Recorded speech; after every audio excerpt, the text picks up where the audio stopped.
the Eagles and the Chiefs game. Now, last week I didn't get a chance to talk about the Chiefs, because we was doing so many shows. But let me just tap back on the Chiefs and the Chargers game last week.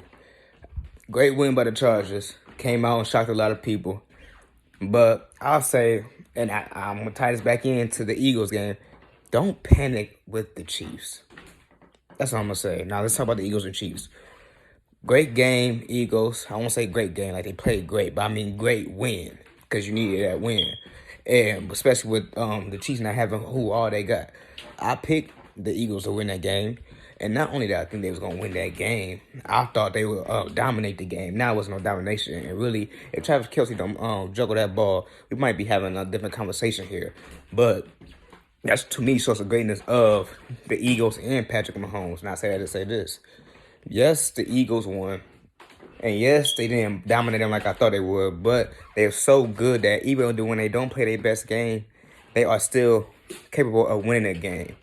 That is the thing about the Eagles. When they're not playing their best game, they can still win the game. And that's dangerous. When you just show that you can play all levels of football, basically meaning you can play offensively, you can play your special teams, you can play defensively, and you got a good coach and a great organization, all you need to do is just come out with wins. All you gotta do week in, week out is just come out with wins. Find a way to win. And all the other shit will handle all the other shit. You know what I'm saying? Like I said, right now, Jalen Hurts is the best Jalen Hurts I've ever seen him. He looked poised. He looks in control.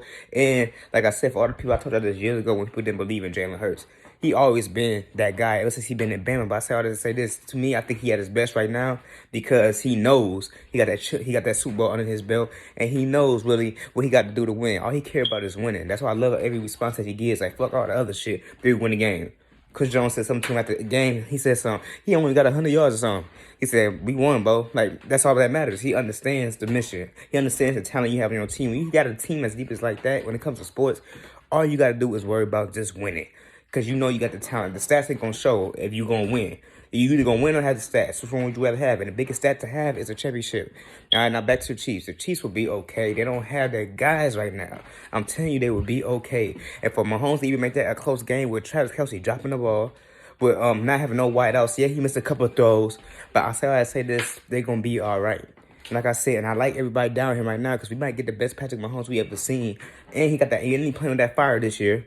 Years previously, he didn't have that fire, I would say, because he was winning, you know what I'm saying? He was just probably trying to make it to the postseason. But now, it's going to be times where they back against that wall this season, and it's going to be doubt if they're going to make the postseason. Kind of like last year was. But see, he's going to hit that switch. So just be careful what you say about Patrick Mahomes and the Chiefs. They would be all right. And that's what make the Eagles win even better. Good win.